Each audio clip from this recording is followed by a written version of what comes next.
দেশের মানুষের নিরাপত্তা নিশ্চিত করাই নতুন সরকারের প্রথম অগ্রাধিকার জানিয়েছেন স্থানীয় সরকার মন্ত্রী মির্জা ফখরুল ইসলাম আলমগীর।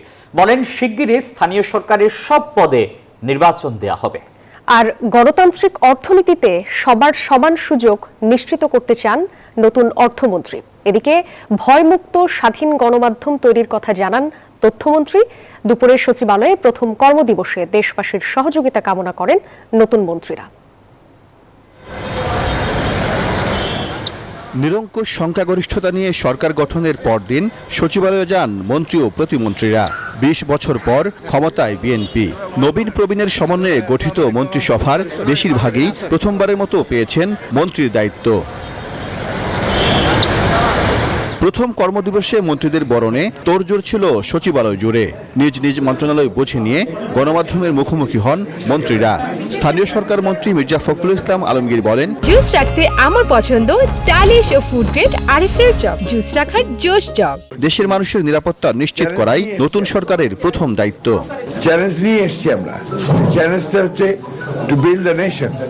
আমাদের মাননীয় প্রধানমন্ত্রী যিনি আমাদের এখন নেতৃত্ব দিচ্ছেন, তার প্রথম কথাটি ছিল বাংলাদেশে নেমেই যে আই হ্যাভ এ প্ল্যান। আমাদের সবকিছুর মধ্যেই আপনার গণতন্ত্র থাকবে। স্থানীয় সরকার নির্বাচন ও আওয়ামী লীগের রাজনীতিতে ফেরা নিয়েও কথা বলেন মির্জা ফখরুল। এগুলো যত দ্রুত সম্ভব আমরা এগুলো নির্বাচনের ব্যবস্থা করব, যত দ্রুত সম্ভব। এটা আপনার তো আরেকদিন সম্ভব না, but will immediately try to go for that. ১৭ বছর গণতান্ত্রিক আন্দোলনে যারা প্রাণ দিয়েছে তাদের আত্মত্যাগের কথা মাথায় রেখে আইনের শাসন প্রতিষ্ঠা করার কথা জানান আইনমন্ত্রী। আর তথ্যমন্ত্রী প্রতিশ্রুতি দেন স্বাধীন গণমাধ্যম প্রতিষ্ঠার। লক্ষ্য হবে বাংলাদেশে গণতন্ত্র, আইনের শাসন, ন্যায় বিচার প্রতিষ্ঠার জন্য যারা জীবন দিয়ে গেছেন তাদের প্রত্যেকের চেতনাকে ধারণ করে আমরা সামনের দিকে এগিয়ে যাব। সাংবাদিক সমাজ তাদের সমস্যার সমাধান না করে গণমাধ্যমের সমস্যার সমাধান করা যাবে না। গণমাধ্যমের স্বাধীনতার কথা বলা আছে, আমরা সেই আলোকে আমাদের কর্মকৌশল এবং কর্মপরিকল্পনা আপনাদের সামনে শিগগিরই হাজির করব। অর্থমন্ত্রী আমির খসরু মাহমুদ চৌধুরীর স্পষ্ট বার্তা, কাউকে বিশেষ সুবিধা নয়, বরং অর্থনীতিতে নিশ্চিত করা হবে সমান সুযোগ। পৃষ্ঠপোষকতার অর্থনীতি আমরা চলতে দিতে পারি।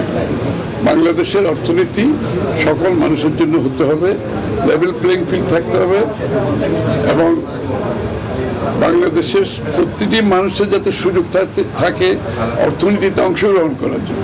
পবিত্র রমজান ও ঈদ মৌসুমে বিদ্যুৎ সরবরাহ নিরবিচ্ছিন্ন রাখাই এখন মূল লক্ষ্য বলে জানান বিদ্যুৎ ও জ্বালানি মন্ত্রী। আর স্বচ্ছতা ও জবাবদিহিতা নিশ্চিতে কাজ করার কথা জানান ভূমি মন্ত্রী। এখন আমার কাছে রোজা আর ইরিগেশন, এটাকে ঠিকমতো ম্যানেজ করার পরে ভবিষ্যৎ পরিকল্পনা পরে করব। আমরা শহীদ প্রেসিডেন্ট জিয়াউর রহমানের হাতে তৈরি, তার সততা, তার নিষ্ঠা আমরা এটা ওন করি, এটা নিয়ে আমরা চলতে চাই। দেশ ও জাতির কল্যাণে আগামী 5 বছরের পথ চলায় দেশবাসীর সহযোগিতা কামনা করেন নতুন মন্ত্রীরা। সাইফুল ইসলাম, নিউজ 24, ঢাকা।